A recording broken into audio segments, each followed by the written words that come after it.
Hello everyone, welcome to my Facebook Live here at the Paley Orthopedic and Spine Institute. I'm Dr. Bradley Lamm. I'm the Chief of Foot and Ankle Surgery here at St. Mary's Medical Center and the Palm Beach Children's Hospital. I'm also the Director of the Foot and Ankle Deformity Correction Center and Fellowship at the Paley Institute.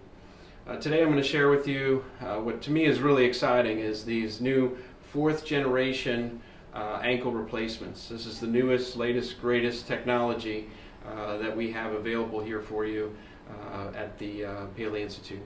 So I'm also going to share with you what ankle arthritis is and what we can do about it as far as different options, but total ankle joint replacement is one of those options that I'm excited to tell you a little bit more about. So happy Friday everybody, hope you enjoy this little presentation I have for you. So what is ankle arthritis? It's basically when the cartilage or the cushion of the joint gets worn away, whether it's from an injury or some sort of wear and tear, kind of just miles on the feet. But basically it becomes a narrow joint and you don't see much in the way of space or black space in there where the cartilage is. It becomes more bone on bone. It becomes very painful. Arthritis is very painful and it becomes very stiff joint. It reduces the amount that you can move the ankle, so then it becomes a stiff ankle and it changes how you walk. It produces abnormalities in your gait which can affect your knee, hip, and back. So this is a major problem suffered by many, many people. Some people have also unstable joints that can create the arthritis of the joint, so they sprain their ankle multiple times and now it's just loose and the bones are moving around and wearing away the cartilage gradually. People have bone deformities because they were born with certain bone deformities or had injuries, and also trauma. As mentioned, injuries can do this. As seen here, this is an old injury of the ankle. A patient had surgery, but now they have arthritis. You can see on this next slide, not only do they have arthritis, but they have some missing pieces of the ankle joint because of this blunt trauma that they sustained. So this was a fellow that needed not only help with his ankle arthritis, but also recontouring of this divot, if you will, of his ankle joint. So these are patients that have the arthritis. Now, deformity can create arthritis. If you have some sort of leg deformity or limb deformity, can create ankle arthritis. You can have a foot deformity, which is this is a very high arch foot that can create arthritis of the ankle. And these deformities create certain forces of the ankle which are not normal. The normal forces should come down the tibia and leg straight through the ankle, but when the ankle's tilted, you get these abnormal forces and you get pain, and other problems occur where the two ankle bones, the tibia and fibula, become kind of pushed apart because of the tilting of the ankle. This is a valgus ankle because of an injury or deformity. So patients also, because of flat feet, I see a lot of patients with flat feet that over time the flatness of the foot creates ankle issues and it starts making the ankle become flat and the foot tilted, and that creates ankle arthritis that needs to be addressed. So here's an example of an unstable ankle. What does that mean? The joint's kind of coming out, moving forward from the leg more than it should. This is an ankle that's tilting more than it should. You can see the gap or the opening of the outside of the ankle. So this is going to create your arthritis down the road. And 50 million adults in the United States are said to have arthritis pain. So arthritis, you know, is in a lot of joints in the lower extremity, especially the ankle. So what are our options for ankle arthritis? We can do fusion, we can do replacement of the joint, like a total ankle joint replacement, which most people know of hip and knee replacements, which are very common. Ankles are not as common, but it's something I perform. And distraction of the joint, which is basically trying to save the joint. Those are different options for ankle arthritis. So just to take you through fusion, of course, you remove the joints that's there. It removes all motion, and you use either internal or external fixation to fuse the joint. Sometimes this is necessary. in certain patients. If you've had previous infection, you may need a fusion. If you've had really bad arthritis that you have no motion left in the ankle, and maybe fusion's the route you have to take. But usually we try to resort as this is a last resort. It is a good procedure and patients do well with it, but unfortunately it puts other stresses on the other joints around the ankle. So fusion reduces your motion and it can push forces into other joints and create other joint problems surrounding that fusion site.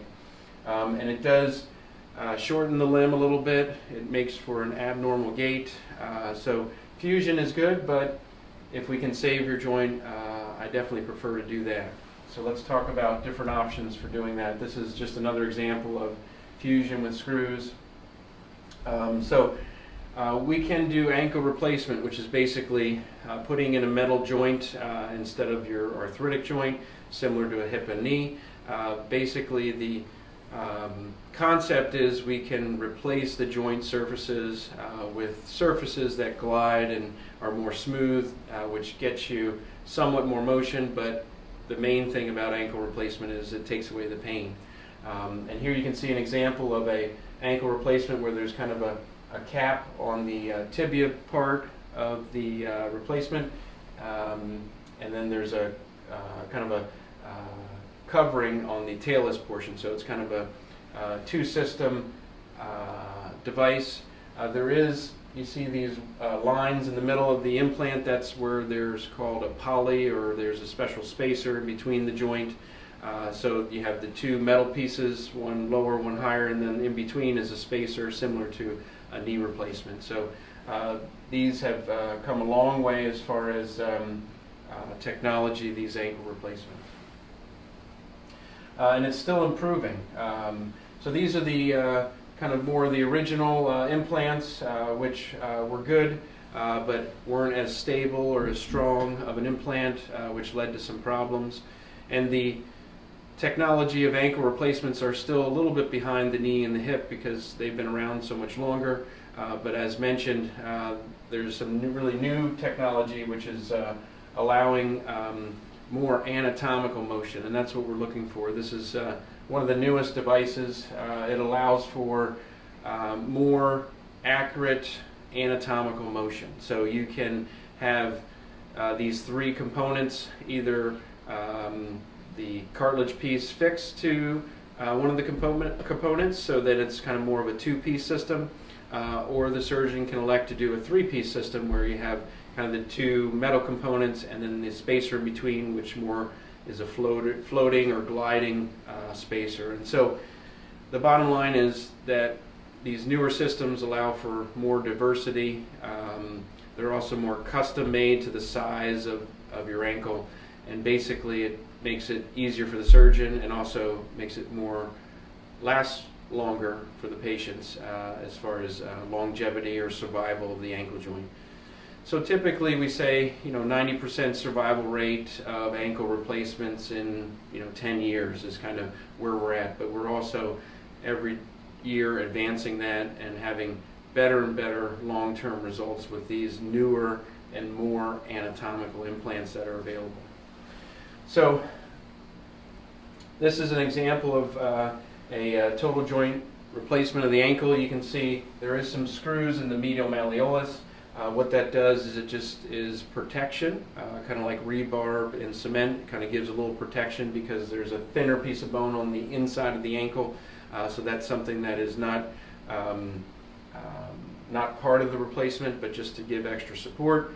And the replacement is, again, the two pieces, the tibia piece and then the talar piece on the bottom. And in between there where you see the space is where the spacer is. So you can see here that this is a gentleman who is post-ankle replacement, and you can see that he has motion here of his ankle. Let's see if this will video play.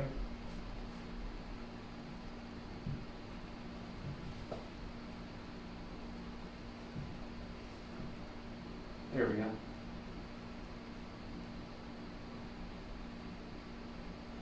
So you can see he has good ankle motion, dorsiflexion and plantar flexion, and he also has very good motion in his subtalar joint, which is the joint below the ankle. So he has really good rotation motion. You can see also the scar on the front of the ankle. So this is pretty soon after his ankle replacement. I think it was about 2.5 months after his ankle replacement. He was walking already, hitting golf balls, and very pleased. So this is something where it's not that onerous of a rehab process, but there is 2.5 to 3.5 month process till you're back on the court or on the golf course or so forth. So the other alternative, as we talked about, is this ankle distraction. So it was first done in the knee and the elbow in 1975, joint distraction.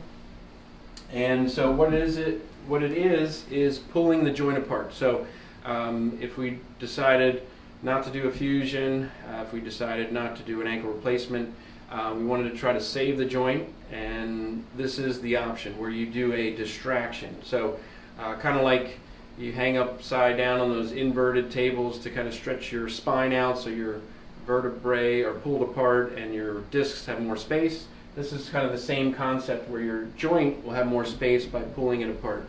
How we do that is with an external fixation device. It's called arthrodiastasis. This means to basically stretch through the joint, and that allows the soft tissues inside the joint, which is the cartilage, to heal and create more scar cartilage or fiber cartilage to give you more cushion in the joint.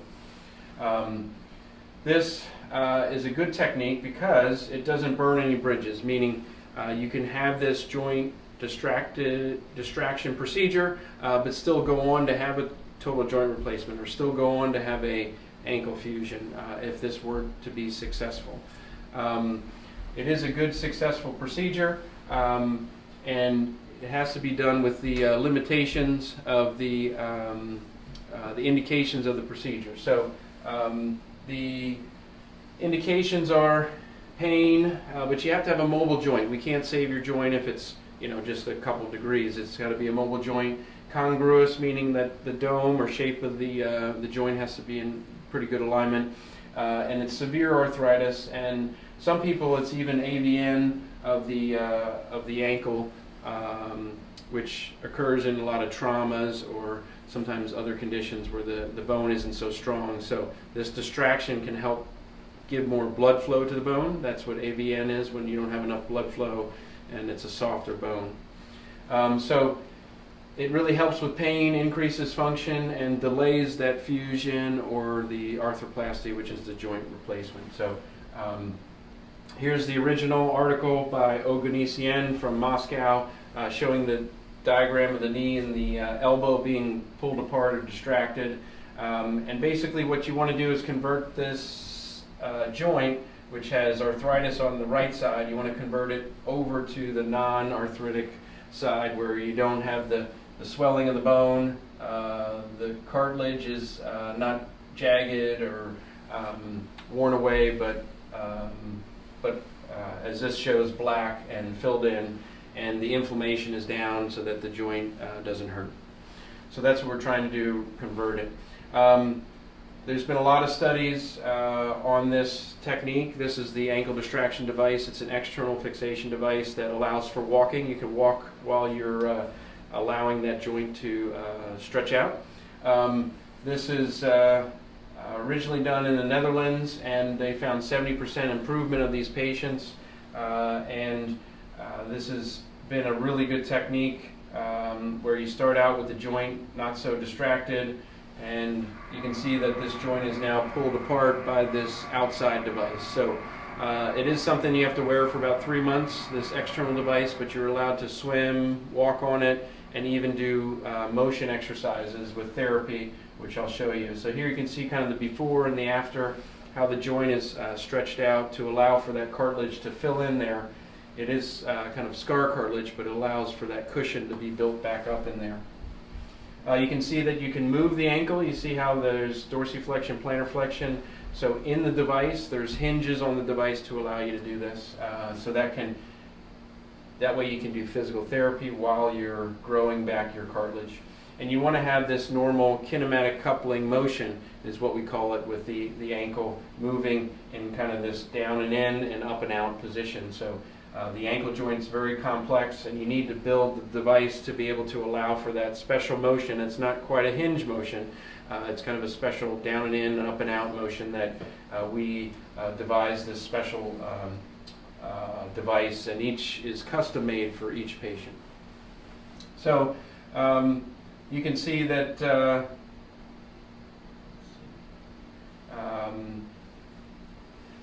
the arthritis distraction is one part of the treatment, but we have to clean up any bone spurs around the joint or any arthritis around the joint, that thickening.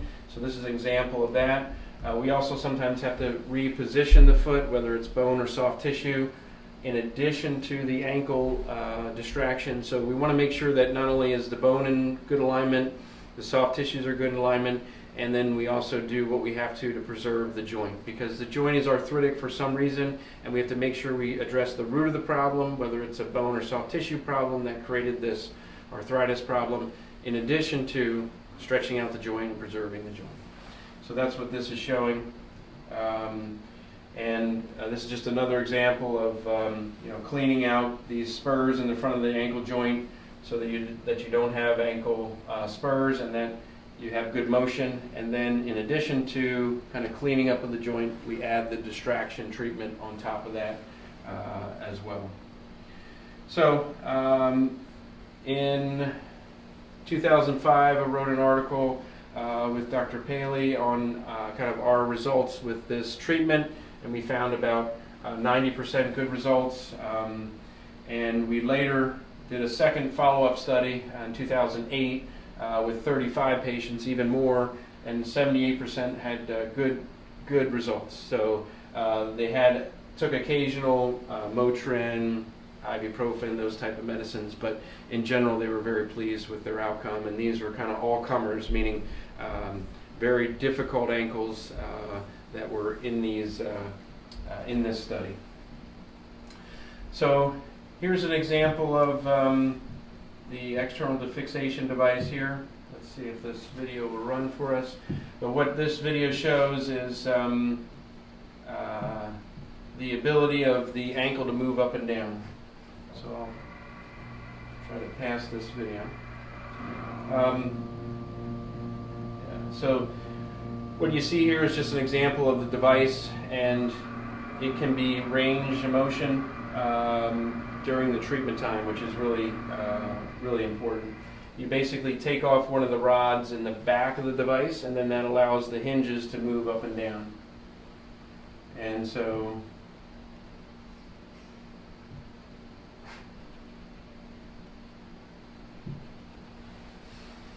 and then the patients can actually walk on this device. They can swim in the pool, and they can get around pretty nicely with this device on. So here's just an example of removing the anterior bone spurs of the ankle, and an example of the device. And sometimes we have to do small drill holes into the bone to fill any voids of like cysts in the joint. So that all can be done together, so that way no stone is left unturned, where we try to preserve the joint as much as possible, and whatever is necessary to do that. In this case, this patient had to have a osteotomy, which is rotation of the ankle joint, which was tilted. We had to make it flat in this case, so I rotated the ankle joint in a focal dome osteotomy to basically realign the joint, so once the cartilage was repaired and the distraction was complete, then it wouldn't reoccur. So this is just after removal external fixation device. You can see the ankle joint here. This was a post-traumatic case, and this is kind of the before, the in between when the tibia was realigned, the distraction, and the after. We do inject growth hormone, which is off-label. We can also inject stem cells into the ankle joint what we're trying to do is recreate more scar cartilage in the joint, and these are additive effects to that. And this can be done under fluoroscopy, which helps to make sure all the stem cells, growth hormone, whatever we choose, is injected into the joint. So here you see the arthrogram, which basically shows that the fluid is going into the joint as we wish.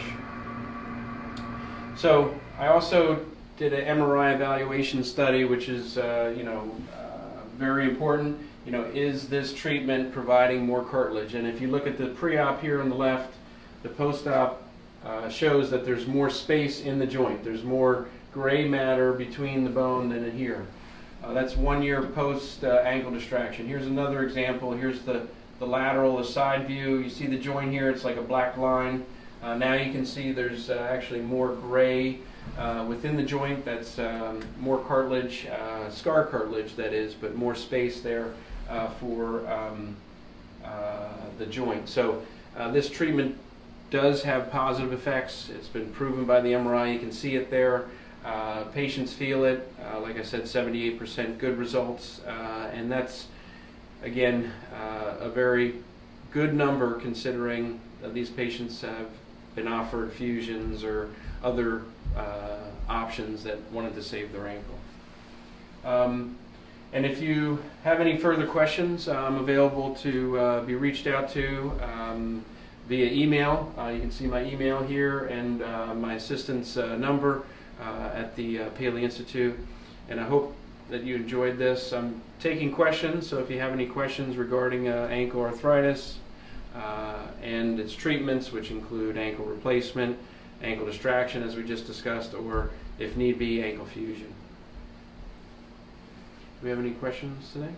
No questions? All right.